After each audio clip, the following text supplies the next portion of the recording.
വന്നിരുന്നു, വേണ്ടെന്ന് വെച്ച് ഇത്രയാണ്.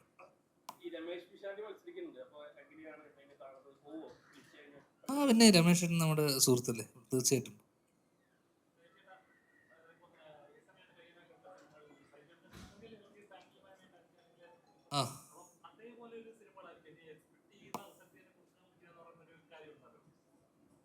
ഇപ്പൊ തുടങ്ങാൻ പോകുന്ന അങ്ങനെ ഒരു കോമ്പോല, നിങ്ങൾക്ക് എല്ലാവർക്കും ഇഷ്ടമുള്ള ഒരു കോമ്പോലാണ് ഫസ്റ്റ് സിനിമ. അതിനെ ഫോളോ ചെയ്യുന്ന സിനിമയും വേറൊരു കോമ്പോയിലാണ്.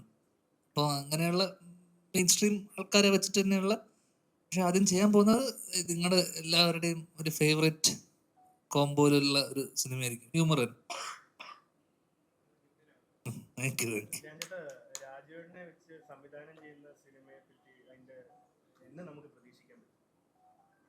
രാജുവേട്ടന് 2 വർഷത്തേക്ക് സിനിമകളും 1.5 വർഷത്തേക്ക് സിനിമകളുണ്ട്. എല്ലാരും കണ്ടിരുന്നു, കഥ പറഞ്ഞിരുന്നു, എല്ലാവരുമായിട്ട് സിനിമയുണ്ട്.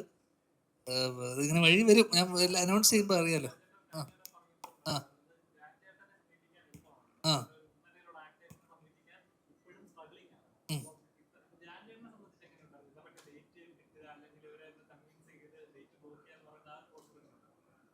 അത് ഞാനിപ്പോ ഈ കഴിഞ്ഞ 3 മാസങ്ങളായിട്ട് ഞാൻ അതാണ് ചെയ്തുകൊണ്ടിരിക്കുന്നത്. അതിപ്പോ ഒരു മൾട്ടിപ്പിൾ സിനിമകൾ, 3-4 സിനിമകളായതൊക്കെ തന്നെ അവരുടെയൊക്കെ സമയവും, കാരണം ഒന്ന് അവരുടെ തിരക്കും അവരുടെ ഷൂട്ടും ഒക്കെ നമ്മൾ നോക്കണം. അപ്പൊ നമ്മള് മൾട്ടിപ്പിൾ പ്രോജക്ട്സ് ആണ് നമ്മൾ ലോഞ്ച് ചെയ്യാന്ന് വെച്ചത്. ഞാൻ അച്ഛൻ്റെ പിറന്നാളിന് ലോഞ്ച് ചെയ്യാന്ന് വെച്ചാൽ April 4. പിന്നെ അത് ഇലക്ഷനും ഇതും പരിപാടികളൊക്കെ ഉള്ളത് കൊണ്ടൊക്കെ നീട്ടി വെച്ചു. ഇപ്പോൾ ഓഗസ്റ്റിലൊക്കെ ഉള്ളൂ നമ്മൾ, ആ സമയമാകുമ്പോഴേ ഉള്ളൂ. അടുത്ത വർഷം തുടക്കത്തിലേ ഉള്ളൂ സിനിമ.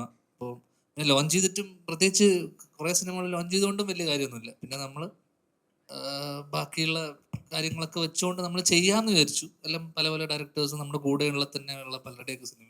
അപ്പോൾ ഈ കഴിഞ്ഞ 3 മാസത്തിൽ ബ്രേക്ക് എടുത്തു. അപ്പോൾ അതൊക്കെ തന്നെയാണ് ചെയ്തുകൊണ്ടിരുന്നത്. അതിലിപ്പോൾ നമ്മുടെ മെയിൻ സ്ട്രീമിലെ ഒരു 3-4-5 പേരുടെ സിനിമകൾ നമ്മൾ സംസാരിച്ച് ലോക്ക് ചെയ്ത് വെച്ചിട്ടുണ്ട്.